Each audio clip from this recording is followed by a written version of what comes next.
The McAllister estate sat quietly atop Willow Hill, a stretch of green overlooking the quaint suburban town of Elmsbrook, Connecticut. With its towering white columns and manicured lawns, the house looked like something out of a lifestyle magazine. Elegant, pristine, and untouchable. But behind the French windows and the whisper-quiet halls, silence ruled. Not the peaceful kind, but the kind that lingers like fog. Heavy, unmoving, and loud in its emptiness. Thomas McAllister, founder and CEO of a thriving tech firm, was the sort of man people listened to when he spoke. His voice commanded rooms, closed deals, and moved investors. But there was one voice he'd never heard, not once in 6 long years, and it belonged to the person who mattered most. Lily, his daughter, had never spoken a single word since she was born. She wasn't deaf. She wasn't physically impaired. Every neurologist and speech pathologist from Boston to Zurich had told them the same thing. Your daughter can speak. She simply won't. They called it selective mutism, a condition that baffled Thomas. In his world, problems were meant to be solved, diagnosed, analyzed, re-engineered. But this silence was a puzzle that refused to be completed. His wife, Laura, once a brilliant attorney, had since traded courtrooms for therapy appointments, playdates with no play, and nights spent beside their daughter, hoping, just hoping, for something. A word, a syllable, even a sound. I carried her for 9 months, Laura whispered once, curled beside Thomas in their oversized bed. And I've waited 6 years to hear her call me Mom. Thomas had no answer, so he did what he always did. He hired the best. Specialists flew in. Therapists came and went. He paid for experimental treatments, bought speech tech devices, built an entire sensory room in the east wing of the house. Nothing worked. Meanwhile, Lily remained as she was, watchful, delicate, smiling occasionally, laughing silently, but never speaking. Every morning followed a quiet ritual.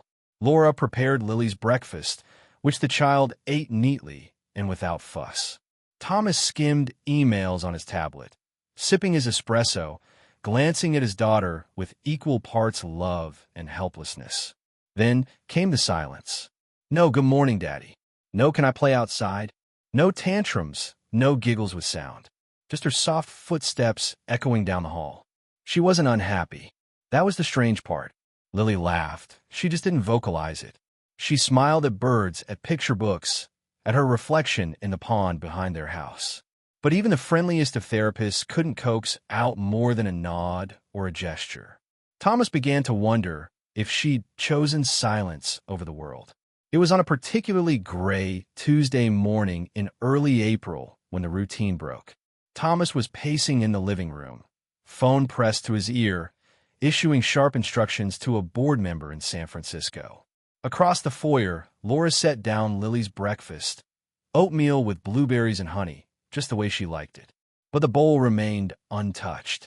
Lily, Laura called softly. No answer. She checked the playroom. Empty. The music room. Empty. Thomas, she said, panic already rising. She's not here. Thomas lowered his phone. What do you mean?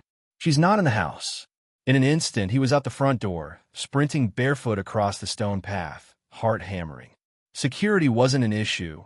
They lived in a gated community, and the front gate only led to the cul-de-sac. Then he saw her, just beyond the black iron gate, standing still as a statue on the sidewalk, was Lily.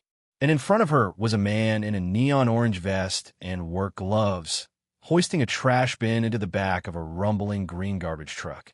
Thomas froze. The man set the bin down and turned, surprised, perhaps, to see a child watching him like he was made of magic. Hey there, sunshine, the man said, squatting to meet her eye level. Lily didn't run. She didn't look afraid. In fact, she smiled. Then, like a breeze breaking through a heavy cloud, she giggled.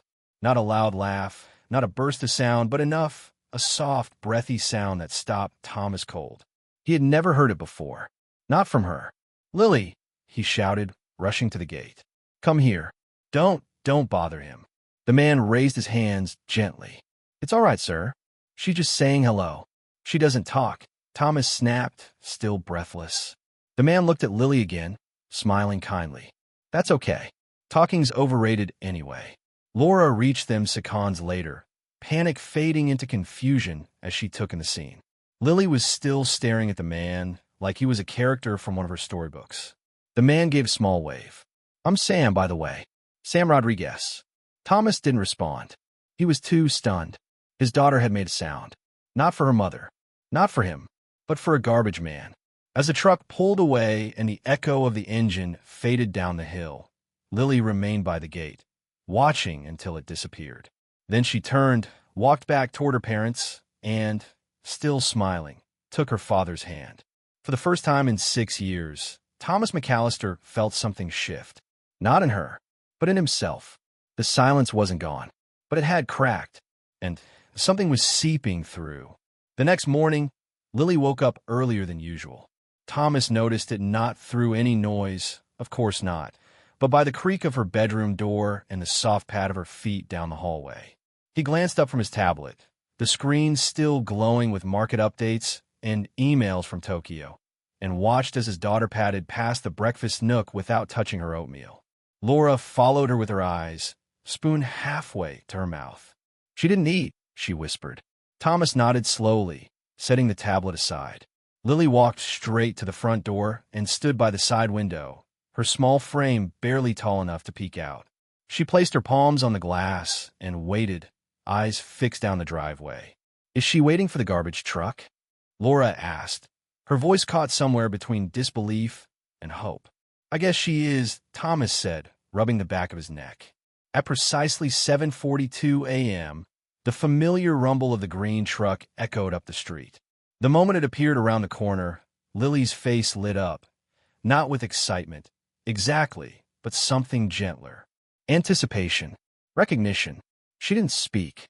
She didn't wave. But as the truck slowed to stop in front of their property, her breath fogged the glass in soft little bursts.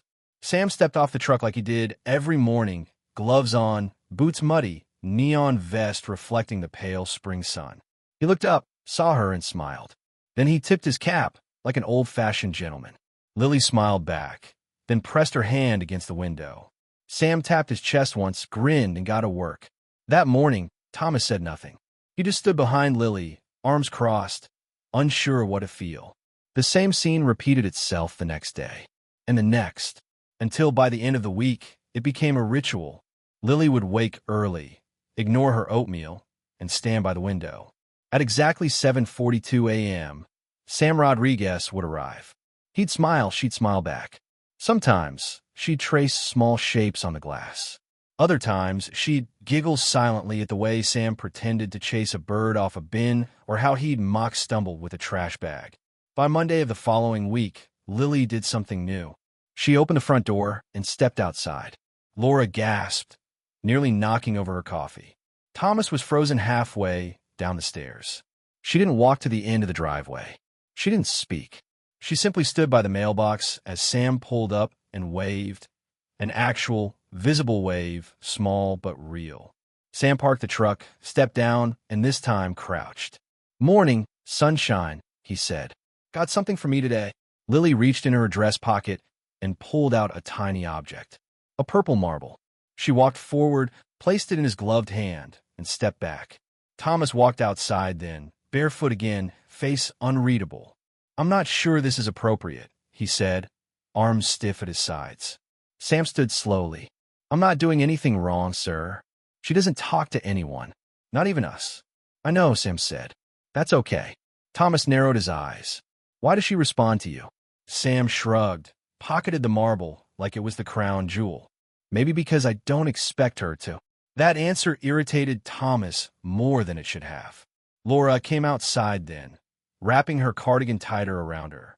She glanced at Lily, still standing close, watching Sam intently, and then back at her husband. "Maybe, just let it happen," she said softly. "Let what happen?" Thomas asked. "This," she replied, motioning toward Lily. "Whatever this is." The next day, Lily had something new, a drawing. Crayon on paper. A little girl in a pink dress. A man in an orange vest. A big green truck. A crooked sun in the corner. She handed it to Sam silently. He looked at it like she'd given him the Mona Lisa. "For me?" he asked. She nodded. Thank you, sunshine. This is going on my fridge. She giggled again. Not a word, not yet. But sound, breath, joy. Thomas didn't know what to make of it. He started coming down early just to watch. Not because he approved, not yet, but because curiosity had taken root in his mind, and perhaps something deeper, something that unnerved him. Jealousy.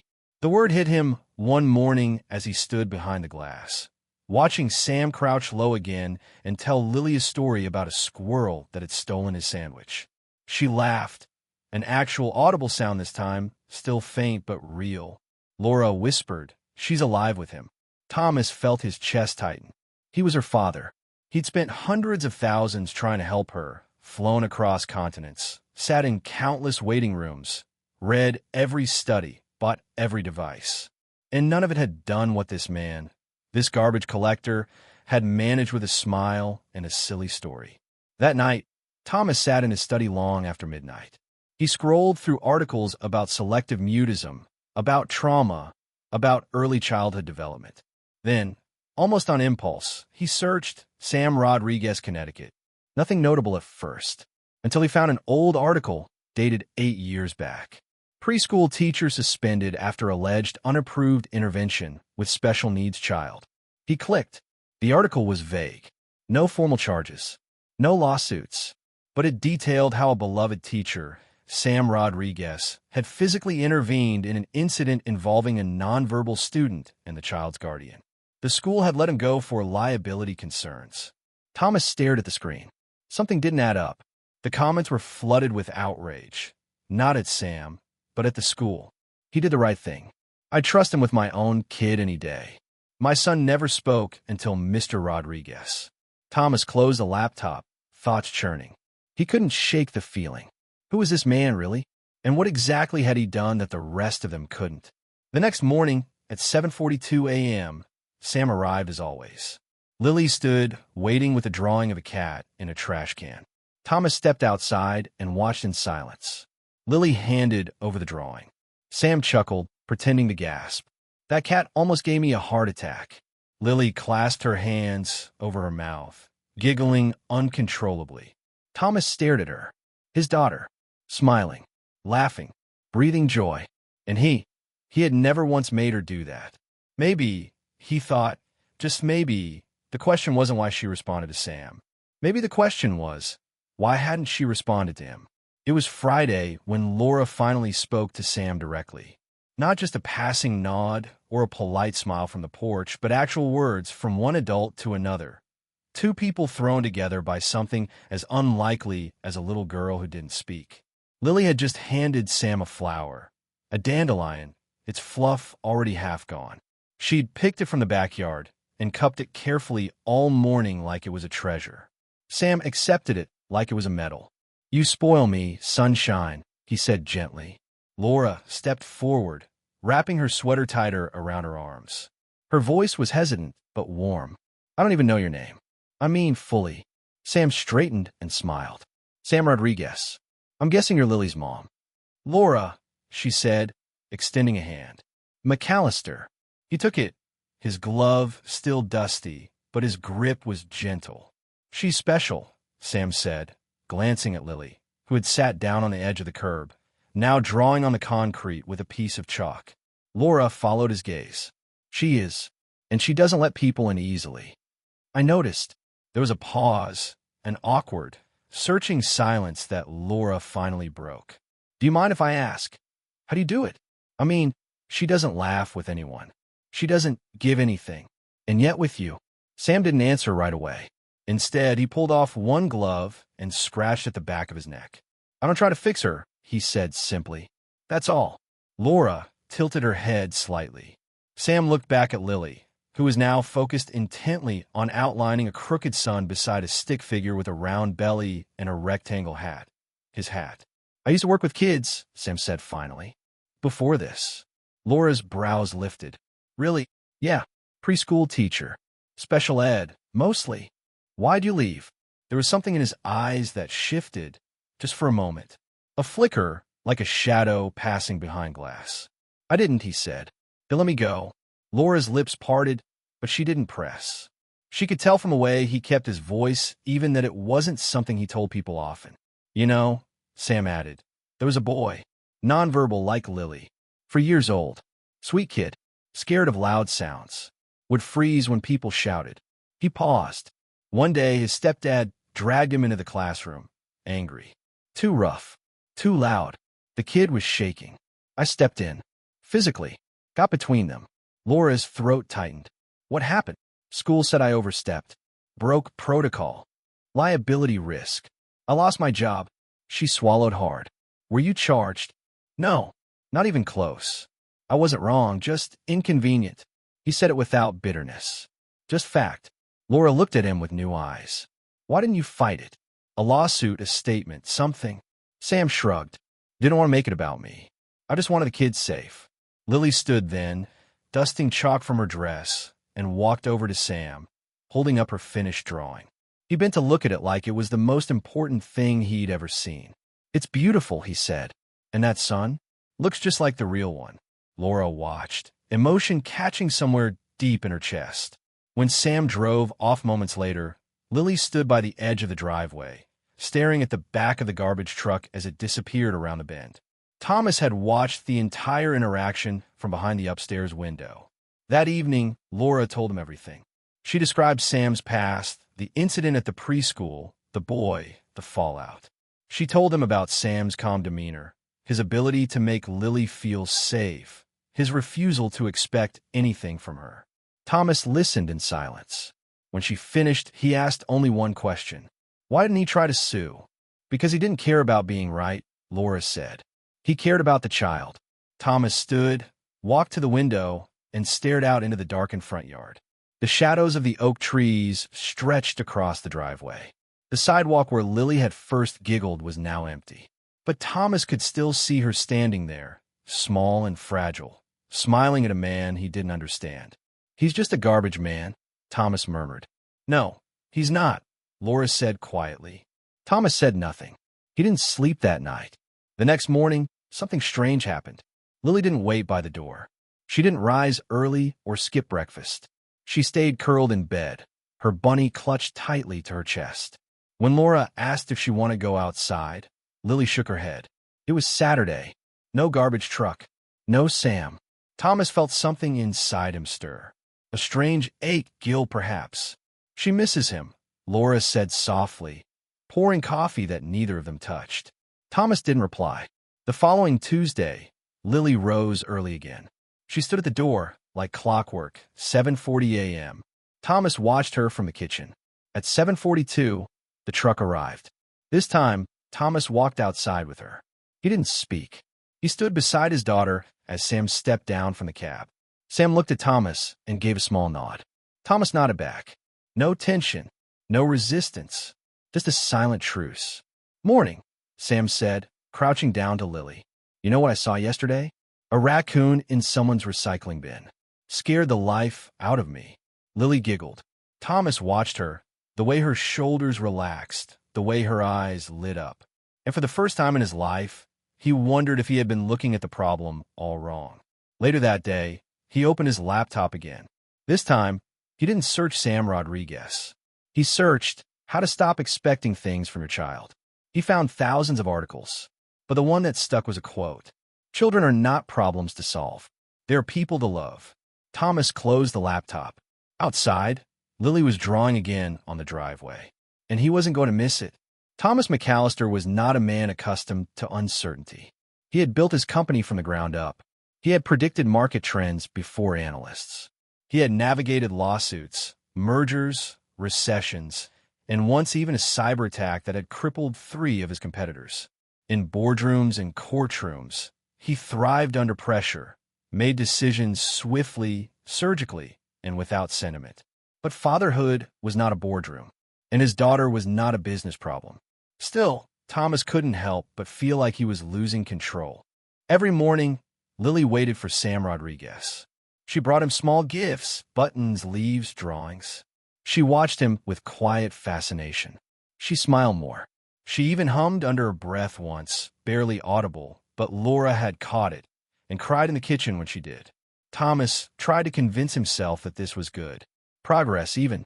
But another part of him, the part that always demanded results, logic, order, rebelled. Why Sam? Why now? Why not us?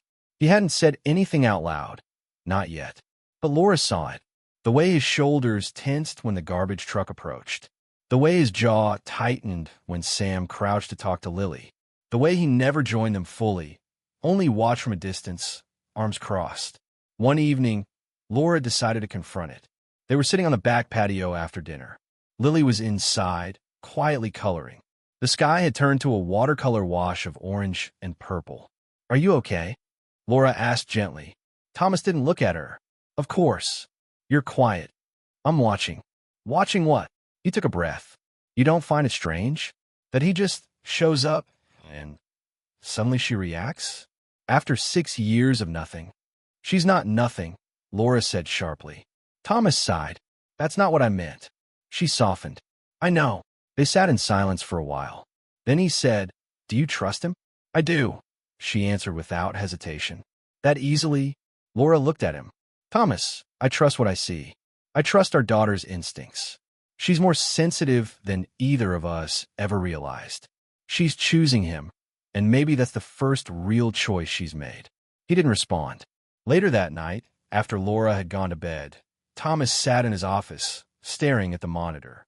The Google search bar blinked at him, waiting. He typed again, Sam Rodriguez preschool Connecticut incident. He reread the same article. No charges, no formal complaints, just a school board decision to remove him after an incident.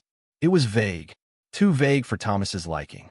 He dug deeper, pulled property records, background checks. Nothing criminal, nothing alarming. Clean driving record, no aliases, paid taxes, rented a modest one-bedroom near downtown. Too clean? He didn't know. He just didn't like not knowing. The next morning, he made a phone call. "Elliot," he said, speaking to his longtime corporate investigator, "I need a full background check on a man named Sam Rodriguez. He's spending time around my daughter." Elliot didn't ask questions. He just said, "You'll have it by end of day." When Thomas hung up, he felt both relieved and ashamed. Outside, he heard Lily's soft giggle. He walked to the front door and saw her crouched by the driveway, drawing with chalk again. Sam was a few feet away, collecting bins, but still managed to call out jokes between lifts. "Don't tell anyone, but I once threw away my own lunch. Worst day of my life." Lily giggled harder. Thomas leaned on the doorframe, arms crossed, watching. Sam noticed him and nodded. Thomas nodded back, but the gesture felt hollow. By late afternoon, Elliot's report landed in his inbox. Thomas read it twice. Everything checked out. The only blemish on Sam's record was the school incident, and even that was heavily defended by parents of children he'd taught. There were statements, testimonials. One mother wrote, "Mr. Rodriguez gave my son the courage to speak. No one else ever reached him." Another said, "He fought for our children when no one else would. He didn't deserve what they did to him." Thomas sat back in his chair, exhaling slowly. Still, he didn't delete the report. The next morning, something different happened. Sam arrived as usual, stepping down from the truck, gloves on, smile ready. But this time, he wasn't alone. Lily ran down the driveway to meet him. Not walked, ran. She held something in her hands, a small, wrapped package. Thomas stood frozen on the porch. Laura watched from inside. Sam crouched and opened the package. Inside was a tiny clay figurine. A man in an orange vest, next to a girl in a pink dress. Sam looked stunned. "Did you make this?" he asked. Lily nodded. Thomas stepped forward. Sam looked up. For a moment, the two men locked eyes. Then Thomas said, "Mr. Rodriguez, I appreciate your kindness to my daughter, but I think we need to talk." Sam stood slowly, brushing dust off his knees. "Of course." In private, Thomas added. They stepped aside, toward the hedges. "I had you checked out," Thomas said bluntly. Sam didn't react. "I know about the school incident." Still, no reaction. Just a slow, quiet nod. "You didn't tell us." "You didn't ask," Sam said. Thomas's voice was low. "Why didn't you just move on? Get a different job? Go back to school?" "I didn't move on. I chose this. Quiet work. Honest. No kids to worry about. Until one started waiting for me." Thomas looked down at the lawn. "Do you understand how dangerous this could look? A little girl, A man with a past. Sam didn't flinch. I understand how it does look, but I also know I never hurt a child in my life. I protect them, even when it costs me. Thomas studied him. Finally, he said, we're grateful for what you've done, but Lily needs structure, routine, professionals. Sam gave a faint smile. Maybe she just needs someone who doesn't see her as a project. Thomas had no answer to that. They returned to the driveway. Lily stood alone, clutching the empty package. Sam knelt again, this time slower. Thank you, sunshine. This is the best gift I've ever gotten. Lily smiled, then reached up and touched his shoulder. Thomas watched, chest tight. He had made a decision, but whether it was the right one, even he didn't know. Not yet. For the next 2 days, Thomas wrestled with a decision he'd already made. He tried to tell himself it was for Lily's safety, that any responsible father would want to know exactly who was spending time with his daughter, that he wasn't acting out of jealousy or pride or fear, but from logic, reason. And yet, no matter how many times he repeated that to himself, it didn't feel like the truth. He hadn't told Laura. He didn't want to fight. Not yet. So, instead, he reached out to a journalist. Not one of the big names. Just a local columnist he knew from a former PR campaign. They owed him a favor. He asked them to look into Sam Rodriguez, an anonymous tip, nothing more. He didn't expect it to blow up. But 2 mornings later, it did. Laura found the article before he did. She was sipping coffee at the kitchen counter when her phone buzzed with a news alert. She opened the link, read the headline twice, and then dropped the mug. The shatter was loud. Thomas rushed in. She held up the phone, her hands shaking. Did you do this? He read the headline aloud. Former preschool teacher fired after incident, now seen spending time with local millionaire's daughter. Beneath the headline was a photo, a zoomed-in shot taken from a distance, grainy but unmistakable. Sam crouched on the sidewalk. Lily, smiling, handing him a flower. Thomas's stomach dropped. He didn't answer. Laura stepped back from him like he'd struck her. You said you trusted him, she whispered. I said I appreciated his kindness, Thomas replied, but even he knew how weak that sounded. You fed this to the media. It wasn't supposed to be a front-page story. Just a precaution. He's not a threat. You don't know that. Yes, I do, she shouted, louder than she had in years. And so do you. But you couldn't stand not being the one who fixed her. Thomas clenched his fists. You think I wanted this? I think you needed control, she said bitterly. And now look what you've done. The article spread like wildfire.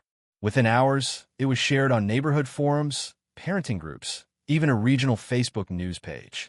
The comments were brutal, polarizing. Some defended Sam. He's harmless. My kid adored him when he taught preschool. This is fear-mongering. Others weren't so kind.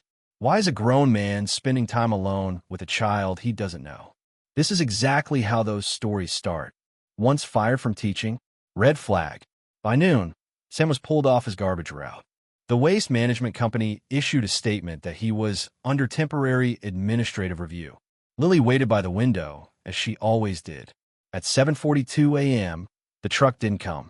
She waited until 8. Then 8:30. By 9, she was sitting on the floor, arms around her knees, staring at the empty street. Laura tried to talk to her, but Lily didn't respond. Not even a shake of the head. Not even a glance. Just silence. That afternoon, Laura cornered Thomas in his office. I want to hear you say it. Say what? That you did this. That you started it. Thomas looked away. Laura's voice trembled. You destroyed the only connection she's ever had. The only one that didn't come from a textbook or a therapist or $1,000-a-day specialist. And you did it because you were scared. Thomas sat down, slowly. I wanted to protect her. You wanted to control her, Laura shot back. You couldn't stand the idea that someone like him, someone without degrees, without money, could reach her when you couldn't. Thomas didn't answer. Later that evening, Lily placed something by the front door. It was the clay figurine she had made, the one of Sam in his orange vest standing next to the little girl. She set it down, then turned away. The next day, she didn't get out of bed. Not for breakfast. Not for playtime. Not even when Laura put on her favorite music. Thomas stood in the hallway outside her room, watching her curled up in silence, clutching her bunny. Her face was blank. Not angry. Not sad. Empty. That was worse. He walked into his office and stared at the article again. He scrolled through the comments, the accusations, the half-truths stretched into headlines. His eyes burned, but he didn't stop reading. Then he opened the email Elliot had sent him, the original background check. He read the testimonials again. He stared at the faces of the parents who had trusted Sam, at the quotes that painted him as a gentle man with a gift for children who didn't fit into neat categories. He closed the email. Then he picked up the phone. He called the editor of the local paper. "I want to make a statement," he said. There was a pause on the other end. "Mr. McAllister, you sure?" "Yes." "You want it published?" "Yes." By the end of the day, the paper released a new piece. Thomas McAllister responds to Rodriguez controversy. "I was wrong." He didn't deny the tip. He admitted it. He wrote, "I let fear guide me.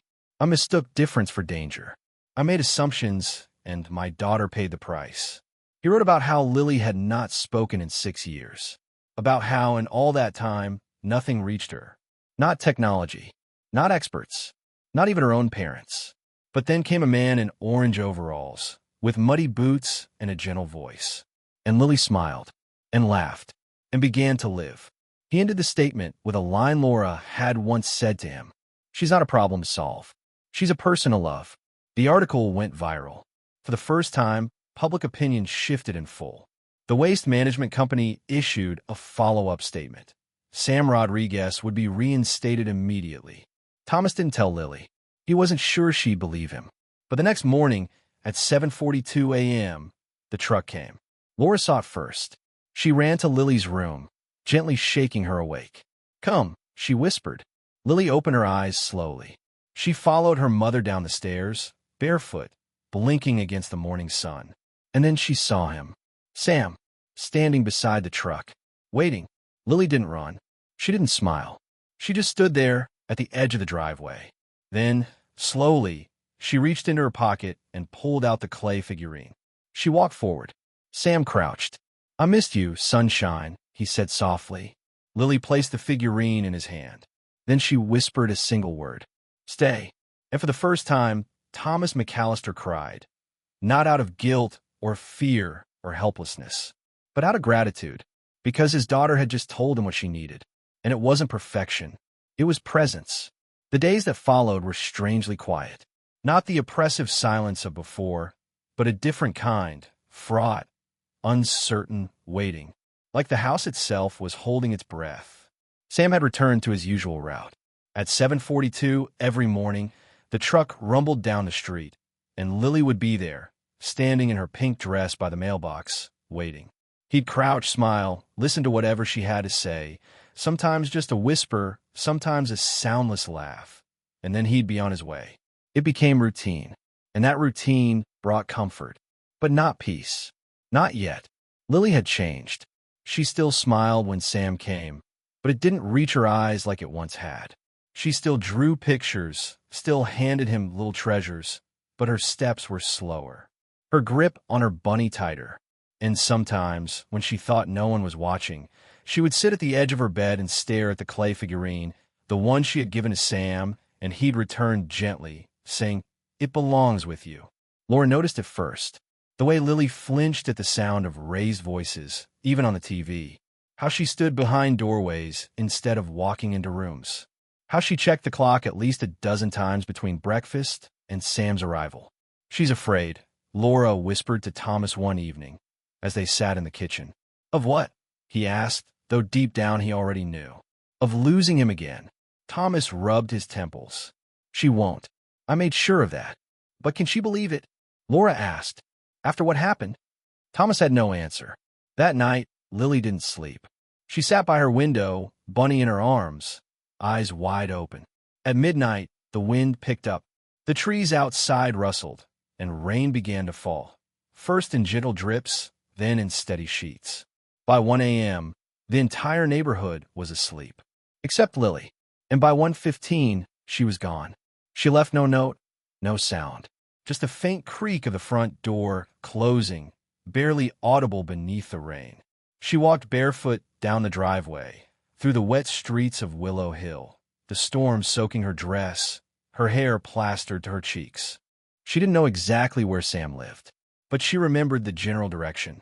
She had seen his truck parked near a row of brick apartment buildings once on the corner of 3rd and Juniper. She walked. The cold bit at her skin, but she didn't cry. She didn't panic. She just kept walking. It was the first time in her life she had moved without permission, without supervision, without someone else's hand in hers. She was 6 years old. By morning, the McAllister household was in chaos. Laura discovered her bed empty at 6:10 a.m. Thomas called the police at 6:12. By 6:30, every neighbor on Willow Hill was awake. Flashlights beamed across lawns. Officers combed through hedges. Drones hovered over rooftops. Thomas stood in the center of it all, soaked in his robe, eyes wild. "I did this," he said under his breath, over and over. "I did this." Laura, pale and trembling, gripped his arm. "No, we fix it. We find her." By 7:10, a patrol car located a small figure sitting on the front steps of a modest apartment complex on Juniper Street. She was shivering, drenched. Bunny still clutched her chest. Sam Rodriguez sat beside her, one arm around her shoulders, a blanket draped over both of them. When Thomas and Laura arrived, they found their daughter not crying, not screaming, but staring up at the gray morning sky with a look of quiet resolve. She didn't flinch when she saw her parents, but she didn't move either. Thomas stepped forward, slowly. "Lily," he said, his voice cracking. She looked at him. Her eyes weren't angry. They were tired. He knelt in front of her. "I'm so sorry," he said. "I didn't understand. I thought I was protecting you. I thought I was doing the right thing." He took a breath. "But I was wrong." She blinked. And then, for the first time since the media storm, she spoke. Not to him, but to Sam. She looked up at the man beside her and said, barely above a whisper, "You didn't leave." Sam smiled gently. "No, sunshine. I'm still here." She turned back to her father. "Don't make him leave again." Thomas's throat tightened. He nodded. "I won't." He reached for her. This time, she leaned into his arms. He lifted her, soaked and shaking, and held her like he hadn't held her since she was a baby. She buried her face into his neck. And for the first time in his life, Thomas didn't feel like a CEO or a provider or a man who solved problems. He felt like a father. They took Lily home. Laura ran a warm bath while Thomas made hot chocolate, unsure if she'd drink it. She did, slowly, quietly. She didn't speak for the rest of the day, but she didn't need to. She had spoken enough. Later that evening, as she drifted off to sleep, Laura sat beside her and asked, "Why did you leave, sweetheart?" Lily's voice was muffled against her pillow. "I thought he'd disappear." Laura stroked her damp hair. "Why?" "Because people always leave when I start to feel safe." Laura's hand froze. Then she leaned down and kissed her forehead. "Not this time," she whispered. "No one's going anywhere." Downstairs, Thomas stared at the rain through the window. He wasn't a religious man, but that night he prayed. Not for more money, not for success, not even for his daughter to speak again, just for the chance to be worthy of her trust. The days after Lily's late-night escape unfolded with a strange kind of stillness, less like quiet and more like reverence.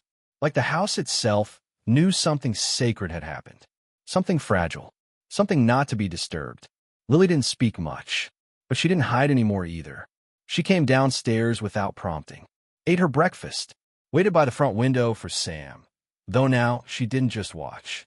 She opened the door before he even arrived and stood on the porch with her bunny in hand, as if to say, "I'm still here. Are you?" And Sam always was. Each morning, without fail, he pulled up in his green truck, climbed down in his orange vest and boots, and offered a story, a smile, and no expectations. One morning, he told Lily about a raccoon that had somehow climbed onto the roof of his building and stared through his kitchen window like a disapproving landlord. Another morning, he brought her a tiny pine cone he'd found that looked like it had been dipped in silver. She held it to her ear like a seashell, listening for something only she could hear. But it wasn't just Lily who changed. Thomas began to shift, too. He had spent so long believing that being a good father meant solving things, being the strong one, the provider, the man with the plan. But he was starting to understand that for Lily, strength didn't look like solutions. It looked like stillness, patience, presence. So he tried something he hadn't done before. He sat. No agenda, no activities, no prompt for speech or cognitive response. Just him, beside her, in the living room or the yard, saying nothing unless she did. At first, she barely acknowledged him. But one afternoon, as she was coloring on the back patio, he brought out a pad of paper and sat a few feet away. He didn't look at her. He just started drawing. Badly. After a while, she looked over, peered at his paper. A dog, or maybe a giraffe. She tilted her head, then giggled. "Is that supposed to be Bunny?" she whispered. Thomas looked at her, stunned. She'd spoken to him. Not in panic, not in pleading, just a simple observation. He smiled sheepishly. "I was going for a dog, actually." She giggled again, this time louder. That evening, Laura found him in the garage, staring at the box labeled Lily, baby years. He hadn't opened it in 6 years. Not since the night they returned from their first appointment in Boston, and the doctor said, "You'll need to accept she may never speak." Inside the box were onesies she'd outgrown, a pair of tiny shoes, a scrapbook Laura had started and never finished.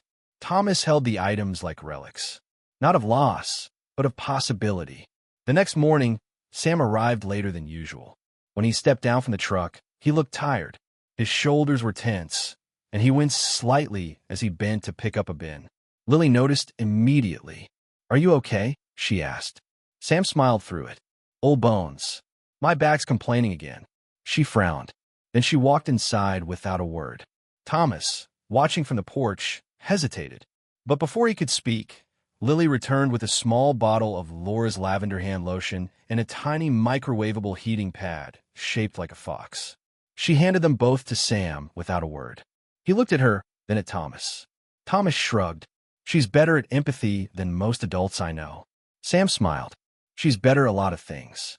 Later that day, Thomas sat at his desk, flipping through a legal pad, half writing notes for a presentation he wasn't really focused on. His thoughts kept drifting.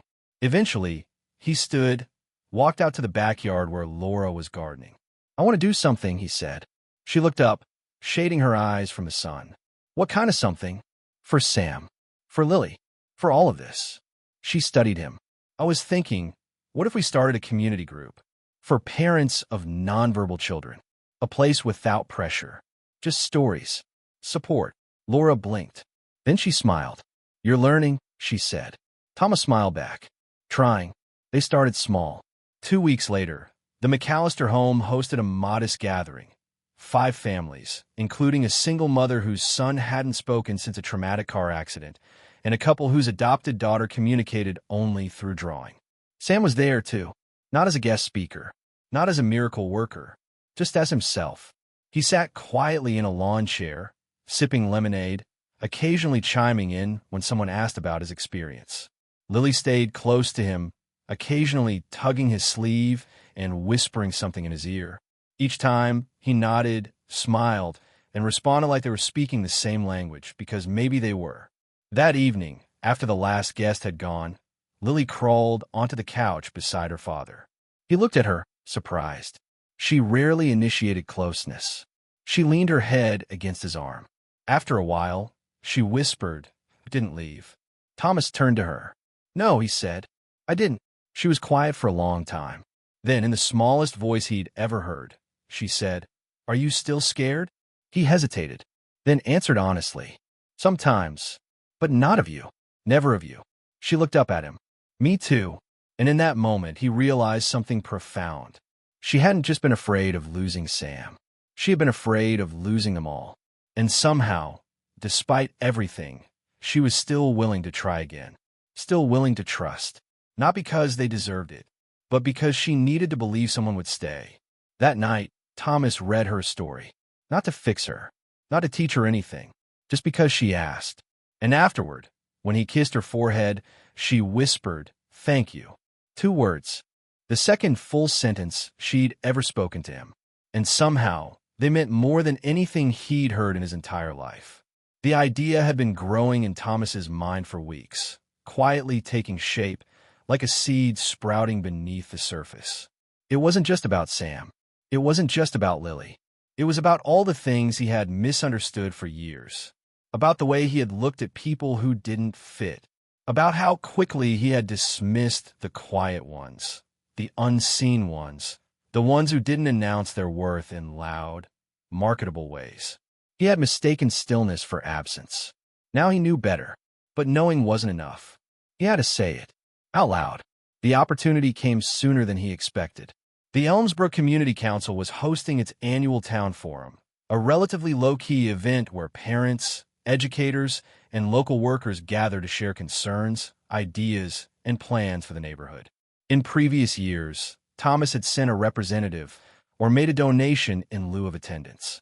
This year, he put on a plain button-down shirt, skipped the tie, and arrived alone.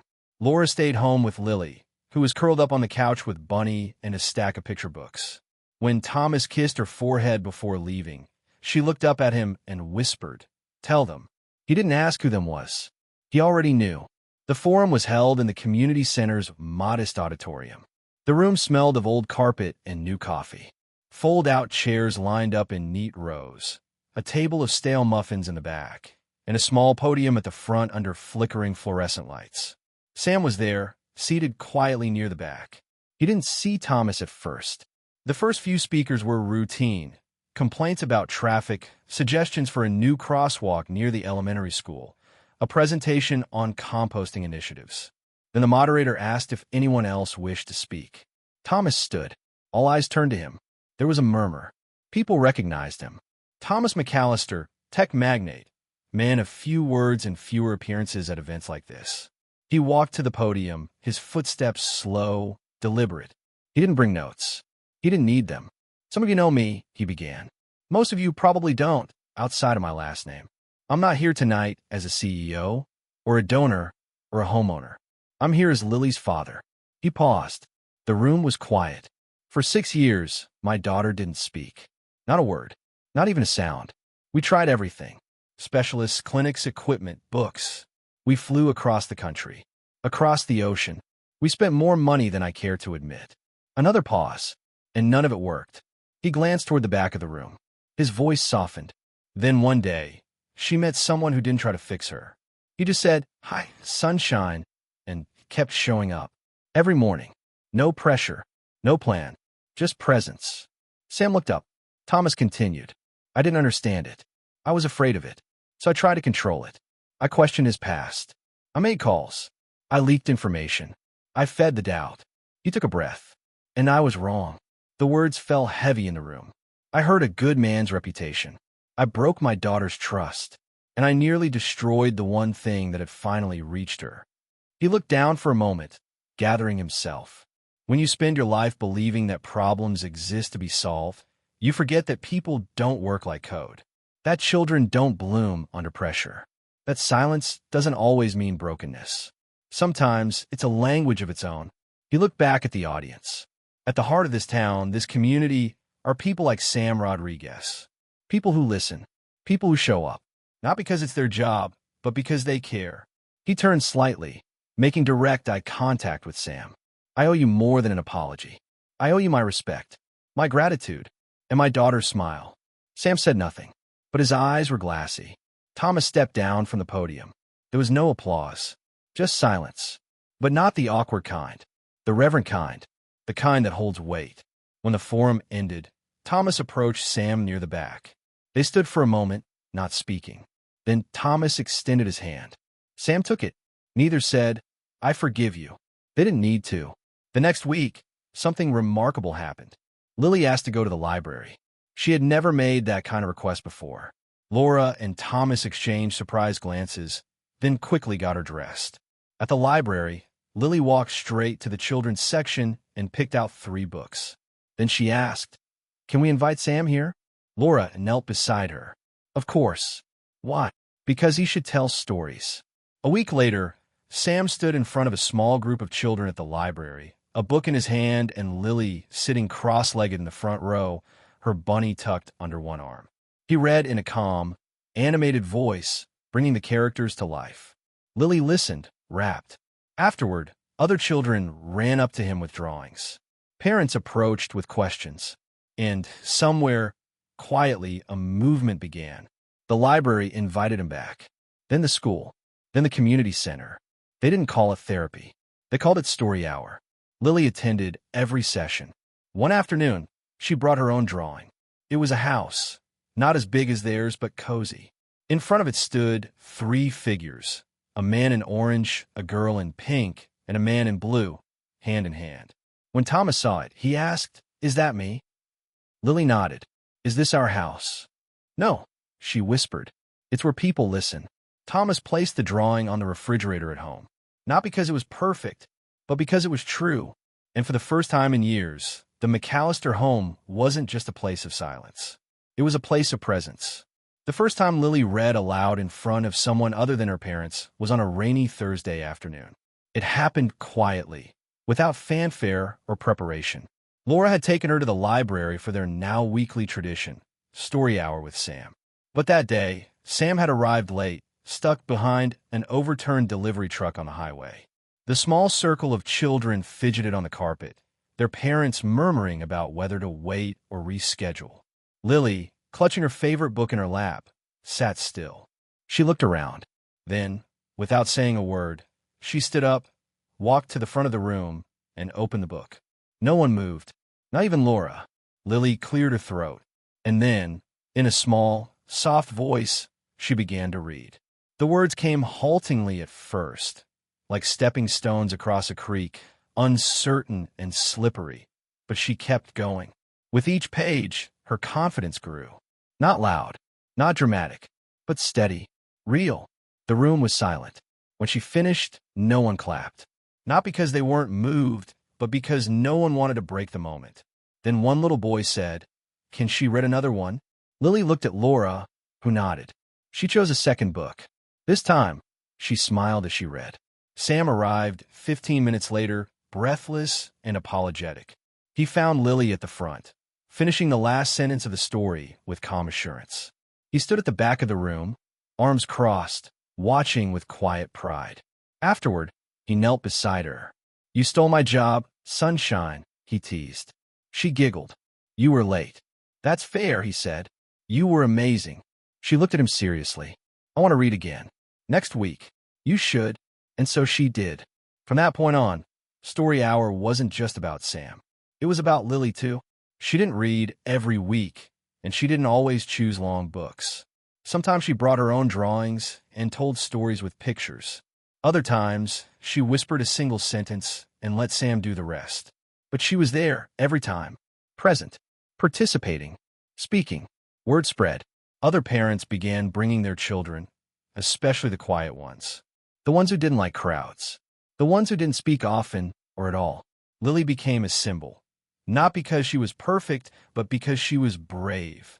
One afternoon, a local journalist visited the library to cover what she called an unlikely literary movement led by Garbage Man and a once silent child.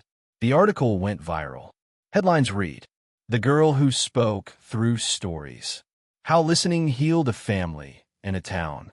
Soon after, the local radio station invited Sam for an interview. He declined politely, but suggested they speak with Lily instead.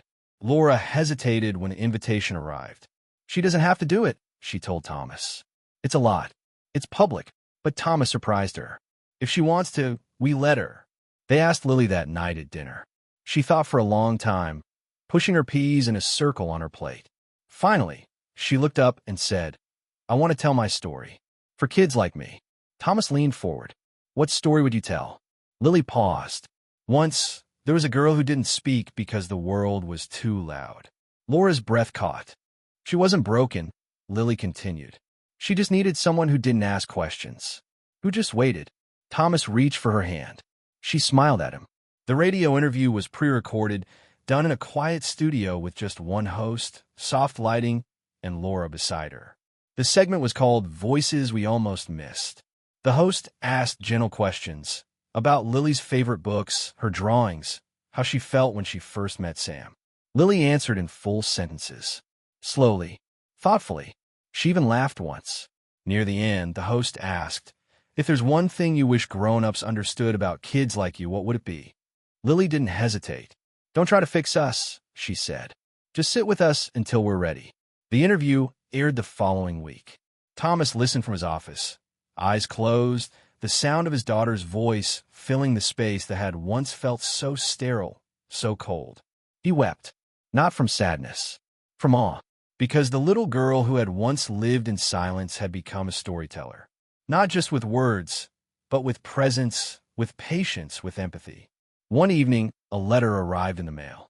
It was handwritten, postmarked from a nearby town. Inside was a simple message. My son hasn't spoken in 4 years. But last night, after hearing your daughter on the radio, he said, "She sounds like me. Thank you." Laura framed it. They placed it beside Lily's drawing on the refrigerator. Sam, meanwhile, continued his job, collecting bins, hauling trash, telling stories to whoever would listen. But now, he wasn't just a garbage man. He was a mentor, a local hero, a quiet legend. When asked how he felt about all the attention, he always said the same thing. "I didn't do much.